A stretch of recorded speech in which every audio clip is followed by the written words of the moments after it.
We've come across many trials, taken on 8 gym leaders, taken on legendary Pokemon, and managed to overcome on top of all of them. However, there's one challenge left for us, and one challenge left for any great trainer. The Elite Four and the Indigo Plateau, which is exactly what we're here to face today.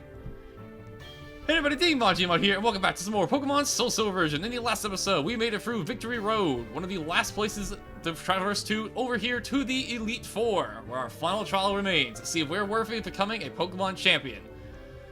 And before we go on over there, just something I want to do over here in Victory Road.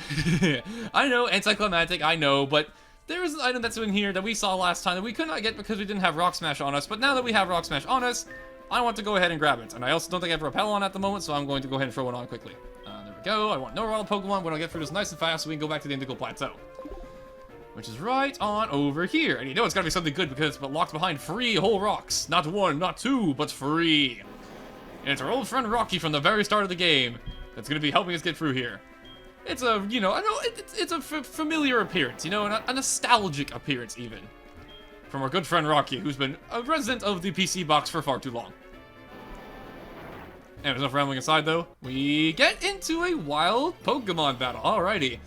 So this is a feature that, ironically, we're seeing at the very end of our journey here, but Rock Smash has a chance of making a wild Pokemon or some items appear every time you break a rock. And this is our first time seeing it. In this case, we found ourselves a Geodude, which I'm not exactly too worried about. Because, you know, it's a Geodude. There you go. But it's kind of a cool feature, I won't lie, being able to find things out of rocks. Like, I think it's only in this game and maybe Diamond Profile that this can happen, but it's kind of a cool feature nonetheless. That being said, though, what we came here for, this item right over here, TM79 Dark Pulse. Definitely a move worth grabbing. This TM is pretty neat. Let's talk about it. If I can find it. There we go. So this here is Dark Pulse. It is an 80 power, 100% accuracy, Dark type special move that has the chance of making the opponent flinch. Overall, a pretty handy move, and normally I'd be teaching it to my team, but my team, in my opinion, doesn't really get the most out of it, so I'm not going to bother. But it's still a pretty cool move nonetheless, and I definitely wanted to show off grabbing it because it's here, and it's a very cool move. So, yeah, if you want it for your team, go ahead and grab it. Now with all the divergence out of the way for real, though, it is time for the Indigo Plateau for real this time. Let's go on forward and face our final trial. Let's do this. And enter one of the coolest looking Pokemon centers you will ever see. All the carpets, all the nice tiling, it really feels like a royal version of the Pokemon Center, you know? A sophisticated version. However, before we go any more forward, I don't want Rocky for this Elite Four challenge, so we're definitely putting back in the PC box. And while I'm over here in the PC box, I want to show off that I did a little bit of training off screen before coming over here, because our team was a little bit underleveled, and I thought we could use a little bit more of a fighting chance against the Elite Four. Now don't get me wrong, we are still lower level than everything we're going to be fighting in the Elite Four. All of my Pokemon here are all level 38. I made sure to have that so we're not too high level, but, you know, we have a little bit more of a fighting chance. And since we're here, let's go over our team quickly because there are a little bit of changes that I did do to the team off screen while trading. Some of them learned some new moves.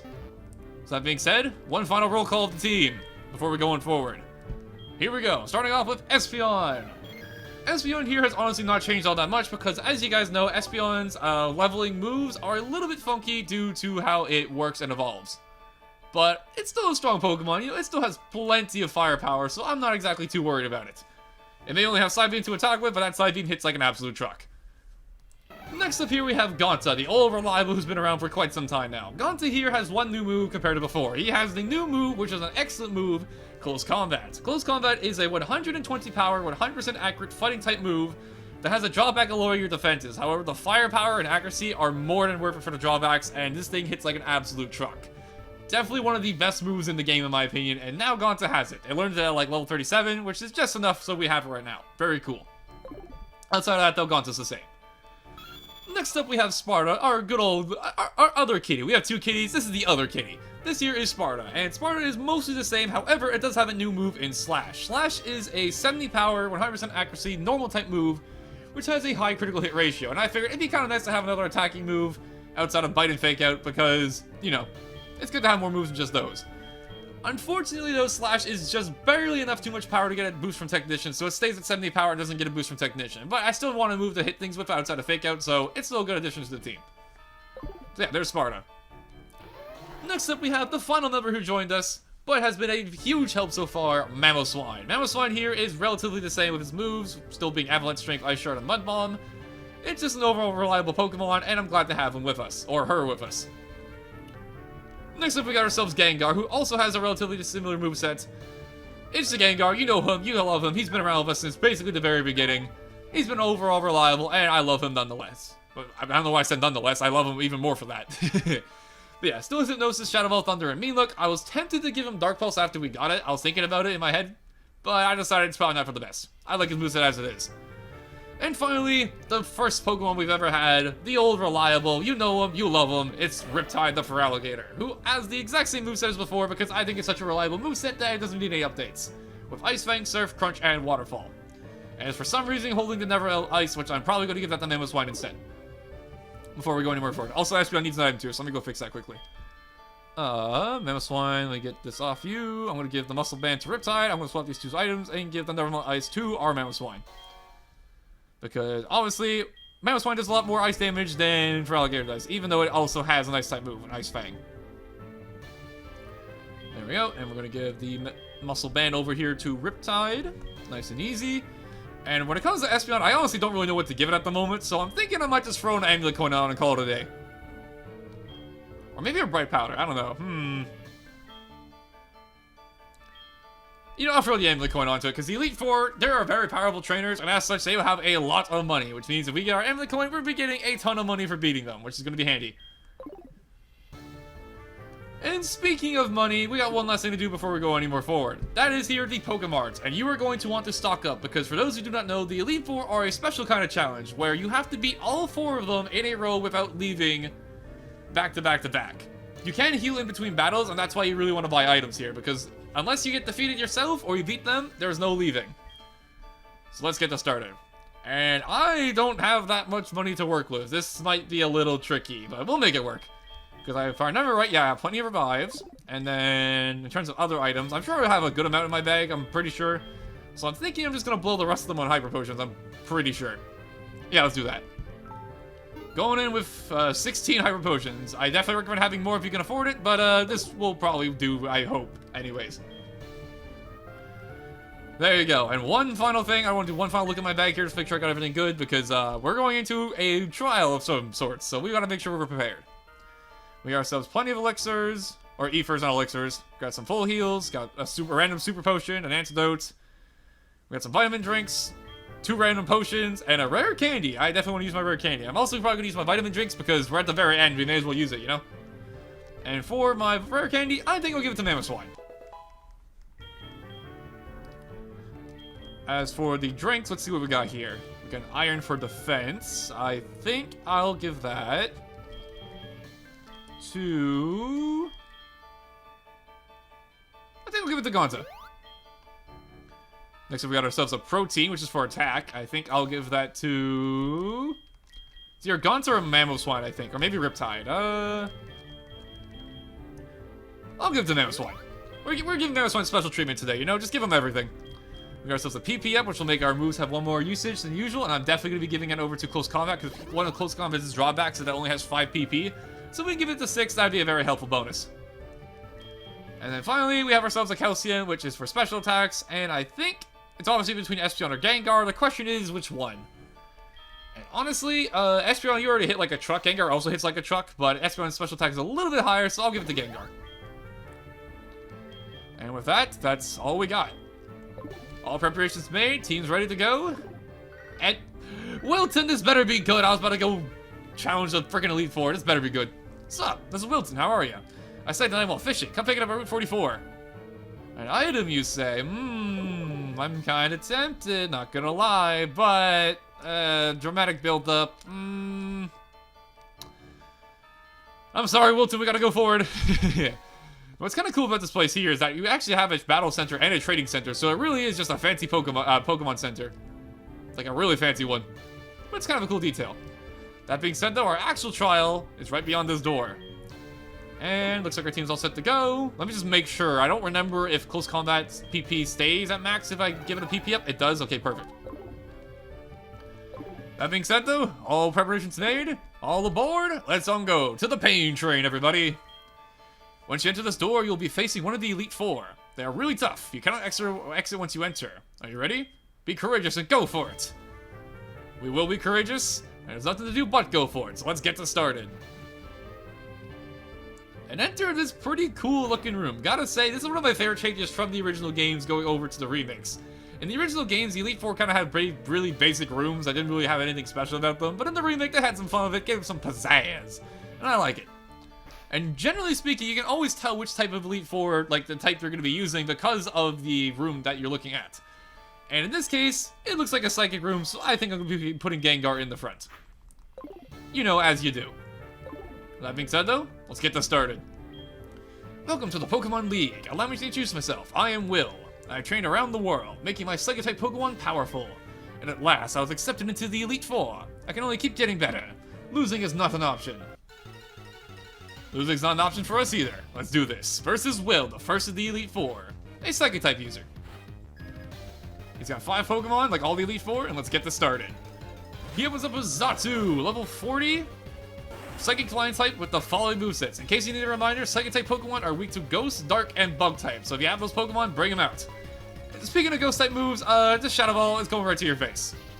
I don't know if it's going to one-shot him, but I'm going to hope he does. Because I have a choice specs on this Gengar, and Gengar is already powerful, so let's hope it does. As I get a crit. I guess we'll never know if it's going to one-shot or not. Perfect. Alright, 1 down, 4 to go.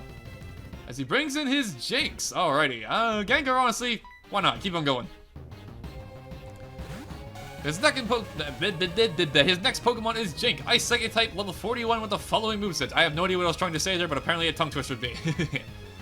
And just as before, honestly, nothing for it, just throw another Shadow Ball and let's see how much damage it does. Hopefully it one-shots. Jinx has a pretty high special defense, but has absolutely abysmal physical defense. So if you have a physical attacker, it'll be perfect here. As I one-shot it regardless. Okay, good job, Gengar. Yeah.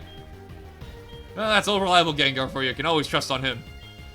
And his third Pokemon here is Slowbro. I doubt we're going to one-shot this thing unlike the other two, but we can go ahead for it anyways. This here is Slowbro. Water Psychic type, level 41 with the following moveset. Slowbro is a pretty fat Pokemon. It takes a lot of beatings and still stays standing. But I gotta say, Slowbro's kind of cute. Look at this little dopey guy. He's just here to have a good time. I love Slowbro. However, I don't love him enough to spare him from the Shadow Ball, so let's do it. It does a lot. Oh, he barely lived on 1 HP. Wow, okay. Well, that's unfortunate. I might die from the Psychic. I might not. We're about to find out. I do. Wow, okay. So you need to live on a pixel, but I don't. I see how it is. Okay, so unfortunately he lived that, which means we have to use somebody else now. And honestly, Sparta, I think your bites are going to be pretty good here. Now, unfortunately, the Elite Four also has healing items like every other, big boss trainer, so... They usually have 2 or 3 full restores, so you gotta look out for those whenever they're at low HP. Unfortunate as it is, I was hoping to one-shot this thing, but it's not going to be that way. However, I do have a Screech, and I do have a Technician boosted bite, so this should do a lot of damage. It does about half. As it goes for oh, that's kind of scary. Oh. So Curse here is an interesting move, because as you guys saw before in the playthrough, when I used Curse on my Gengar, it knocked half my HP away, but did lots of damage over time. In this case, if you're not a Ghost-type Pokemon using Curse, instead it has the effect where it raises your attack and defense, but lowers your speed. Which could be problematic if he gets too many of those going, as I flinch him. And we get the KO. Perfect. Good job, Sparta. Okay, Slowbro down. 2 more to go. Next up, he sends out his Executor. Alright. For Executor, I'm feeling... Honestly, Sparta's probably my best bet. I'm going to have a whole lot for this thing. I'm going to be real with you. This next Pokemon, Executor. Grass Psychic type, level 41 with the following movesets. If you have a Bug-type move to hit this thing with, it will do massive damage if that's 4 times weak to it. However, unfortunately, even though I have a Bug-type, my Gauntlet has no Bug-type moves to speak of. So, yeah. I should be faster. I am. I'm going to go for Bite. How much does this do? Let's see. It does... not a whole lot. As it goes for Reflect, that is incredibly annoying. That's going to half all the physical damage he takes for like 5 turns. So what I'm going to do is I'm going to lower its defensive Screech, and then hopefully keep biting it. I mean, it's a cat versus a plant. You know how this goes. Cats love biting plants. It misses Hypnosis. Okay, I'm going to go for Bite again. If we can get a flinch right now, that'd be perfect. Can we get a flinch? It misses another Hypnosis. Okay, I like what I'm seeing here. Keep missing, please. It's almost out, and it flinched, and he doesn't heal. Perfect. Good job, Sparta. Look at that. The cat beats the plant, just like real life. Yeah.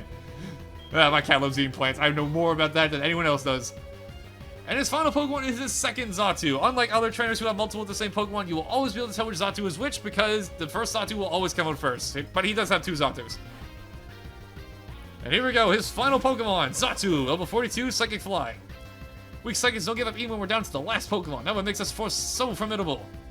I'll see about that. Honestly, I don't know if I'm going to live an attack from it, so I'm going to go for Bite.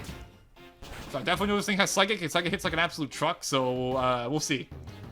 It gets flinched, okay. Come on, Sparta, keep flinching. Keep flinching, maybe. Come on. It has a berry, alright, has a citrus berry. And it doesn't get flinched, and this Psychic is going to hurt. I might die. Come on, Sparta, live! I believe! Yeah, that's a good kitty. Until we hit 0, our power is limitless. I'm not giving up yet. Well, unfortunately for you, I'm pretty sure this by KOs. At least I hope. And there you go. Look at that. Good job, Sparta. You took a free Pokemon. Good work. And you level up in the process, too. Not bad. I can't believe it. And there we go. Not bad, Sparta. Even though I was defeated, I won't change my course. I'll continue battling until I stand above all trainers. Now move on and experience the true ferocity of the Elite Four. And just like that, one of them defeated. Not bad. And as I mentioned, you can heal between every single battle, and I definitely need to heal, because I want my Gengar and my Sparta to not be dying. Come, Gengar, back from the dead with you, even though you're still kind of dead, because you're a ghost. But anyways. Besides the point. There we go. Unfortunately, I'm going to need some 2 Hyper Potions here, but it's definitely worth it. I'm not going to lie to you, though. I definitely thought Gengar was going to one-shot everything, but apparently not. Good thing though, Sparta carried the weight of the team. Now, there we go. 1 down, and on to the next. Let's go. On to number 2. And this guy might look familiar to you if you played the original Pokemon games. There's a good reason for that, but we'll talk about that in a second here. Now, as for this trainer here, I'm going to go into my Espeon. Honestly, Gengar, you can remove the choice specs for a second. I'm going to be giving it to my Espeon here, because you'll see why in just a second. But Espeon is going to be very helpful in this fight. So with the amulet coin, there you go. And Gengar, honestly, you probably don't even need an item. I'm gonna keep it real with you. You'll probably find the way it is. That being said, all preparations made. Let's keep on going. On to number 2. And I gotta say, I love this guy's Pokemon Masters voice actor, so I'm gonna do my best impression of it right here. I am Koga of the Elite Four. I live in shadows, a ninja. My intricate style will confound and can destroy you. Confusion, sleep, and poison. Prepare to be the victim of my sinister techniques. Pokemon are not merely about brute force. You shall see soon enough. I freaking love Koga. But yeah, believe it or not, this is actually the same Koga who used to be a gym leader. He's now moved up in the world and become an Elite Four member. Which is a bad thing, because that means we have to fight Koga. Let's get this started. Koga here is a Poison-type trainer, opening up with his Ariados level 40 with the following moveset. Being a Poison-type, most of his team is a Poison-type, means that he is weak to Psychic and Ground-type moves, and I happen to have a very strong Psychic-type right here, so I'm going to hope to absolutely obliterate his team. That's the idea anyways. And it is a one-shot. There you go. This is why I gave choice specs to Espeon, because Espeon is going to be blasting his team with Psybeams this entire fight. If I can help it. And oh god, he brings out his Muck already. Okay. I have bad history with this Muck, because this Muck is notorious for being evil.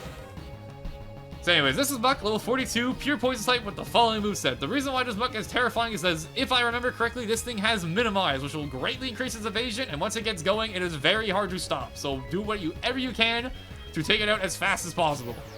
And in this case, my Espeon is probably my best bet. It does a pretty good amount. Ooh, and a Confusion. Please hit yourself. Please hit yourself. Please hit yourself. Please hit yourself. I'm begging you, please hit yourself. And he gets through and hits me with a Gunk Shot. I am definitely going to die from that. That is one of the strongest poison type moves ever. I think it's like 110 power physical poison. It's pretty freaking strong. It's okay though. You did a very good dent in that thing. So I'm very grateful, Espeon. Good job. And as you saw right there, he also has an item called the Black Sledge, which is like leftovers, which is an item that heals you every turn, but Black Sledge only works for poison types. It hurts any other type of Pokemon. And honestly, I am kind of terrified of what I want to do now. I think Gonta's Earthquake might be able to take it out from here. I'm going to hope anyways. Muck is a pretty bulky Pokemon. Go for Earthquake. I have Choice Scarf, so I go first, of course. And also, Muck is just not that fast. Go for Earthquake, and please KO. I want none of these evasion boosts. Okay, we get a crit. Perfect. Good job, Gonta. Perfect time to get that crit. It's some speed for our trouble, and he's going to go into his Crobat, his strongest Pokemon. Okay. For you, my friend, I have a Mamoswine. And I hope to God this works out. Next up here is his Crobat, his ace in the hole, level 44, Poison Flying type with the following moveset. Crobat is an extremely fast Pokemon, so if you have anything that speeds it, you are very lucky because this thing is incredibly fast. However, it is also a Flying type, which means its Ice weakness is definitely going to get hit right here. Unless I miss because of Double Team. This could actually be really bad here. Please hit now, this one. Okay, thank God.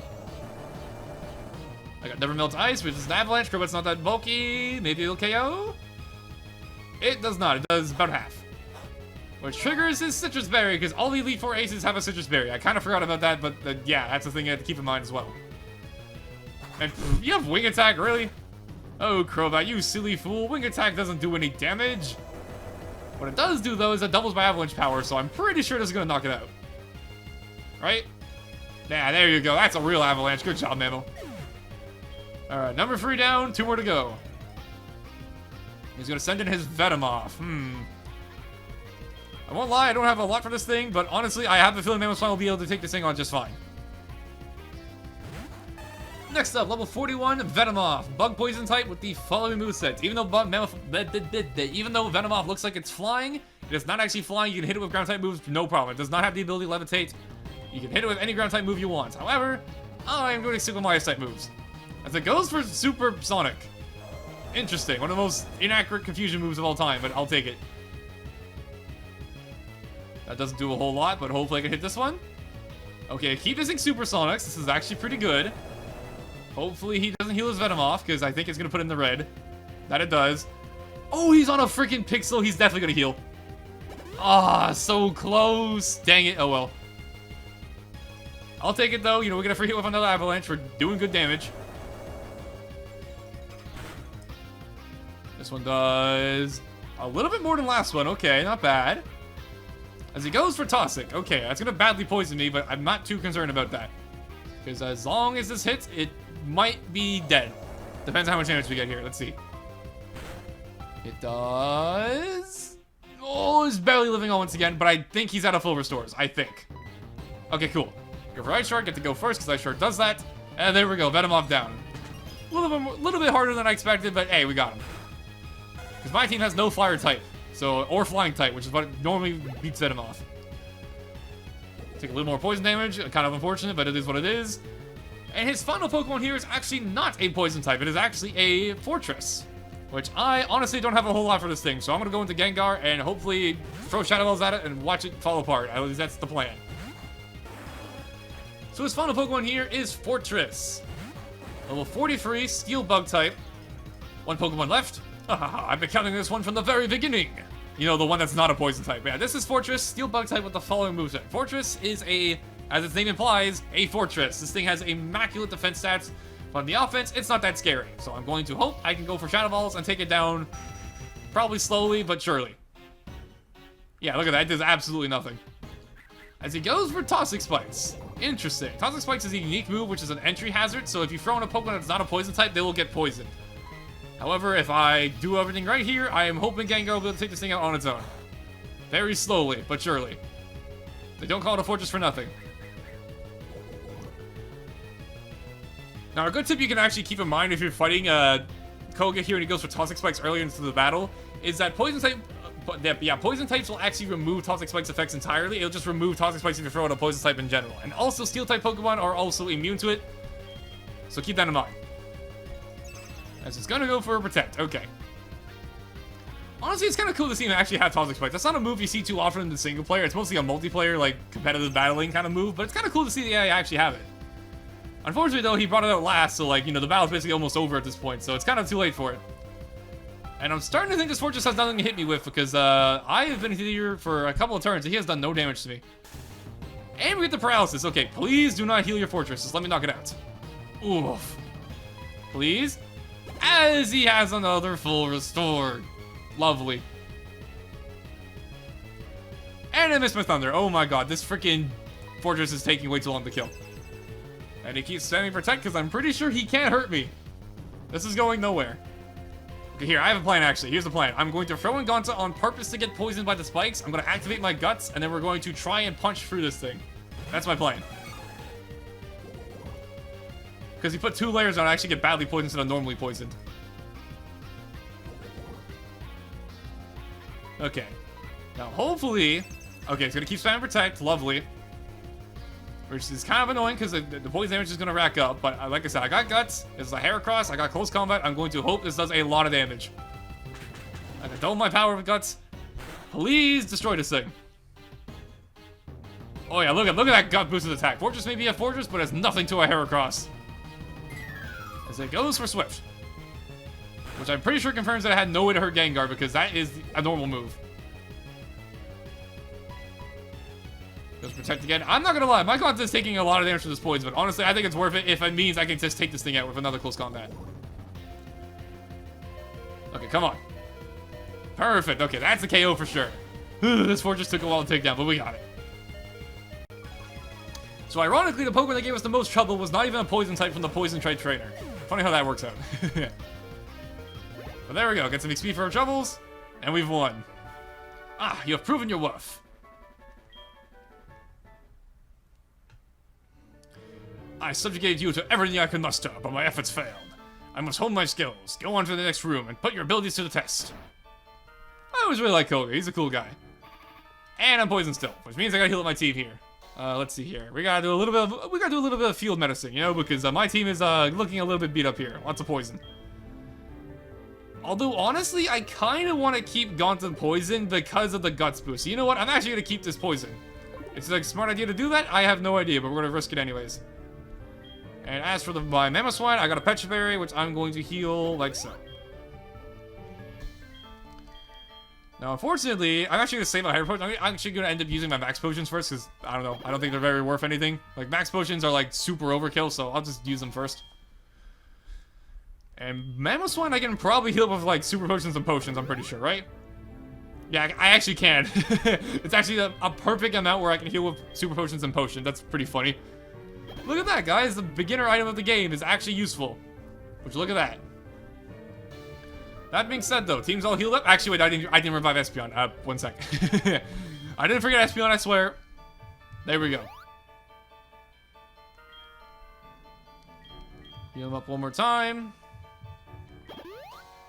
And there we go. That being said, we've taken care of 2 of the Elite Four, and I think that's enough progress for the time being. So that being said, we've got 2 more left to go, and next time on Pokemon Soulsilver, we'll be taking on the final 2 Elite Four members. See you guys then.